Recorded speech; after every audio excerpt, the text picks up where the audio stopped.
National cricket academy Lahore में होने वाले पीसीबी बोर्ड ऑफ गवर्नर्स के इजलास में पीसीबी का माली साल 2024 और 25 का बजट मंजूर कर लिया गया है। अपडेट करेंगे आपको। बजट मंजूर किया गया है पाकिस्तान क्रिकेट बोर्ड का। नेशनल क्रिकेट एकेडमी लाहौर में होने वाले पीसीबी बोर्ड ऑफ गवर्नर के इजलास में पीसीबी का माली साल 2024 और 25 का बजट मंजूर कर लिया गया। नेशनल क्रिकेट एकेडमी लाहौर में मुनक्किदा इजलास में दीगर उमूर पर भी गौर किया गया। मजीद जानते हैं, गुलाम मुर्तजा हमारे साथ मौजूद हैं। गुलाम, बताइए, पाकिस्तान क्रिकेट बोर्ड के इजलास में आज मजीद क्या फैसले हुए?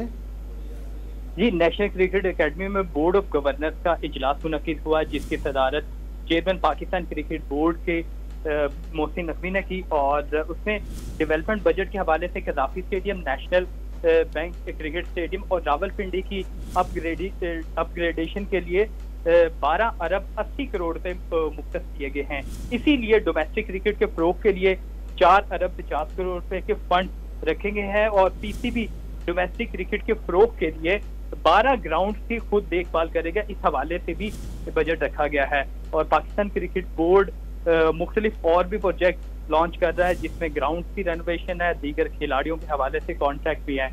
मुल्क भर के 100 ग्राउंड के जो अखराजात हैं वो भी पाकिस्तान क्रिकेट बोर्ड उससे देखेगा और उसके लिए भी फंड रखे गए हैं और डोमेस्टिक क्रिकेट के खिलाड़ियों के कॉन्ट्रैक्ट में भी इजाफे की मंजूरी दी गई है। वुमेन क्रिकेट का बजट पहली बार जो 70 लाख रुपए से बढ़ाकर 2 करोड़ 80 लाख रुपया कर दिया गया है और वुमेन क्रिकेट के सेंट्रल कॉन्ट्रैक्ट में भी इजाफा किया गया है। पीसीबी का माली साल 2024-25 का बजट मंजूर कर लिया गया। गुलाम मुर्तजा अपडेट कर रहे थे, बहुत शुक्रिया।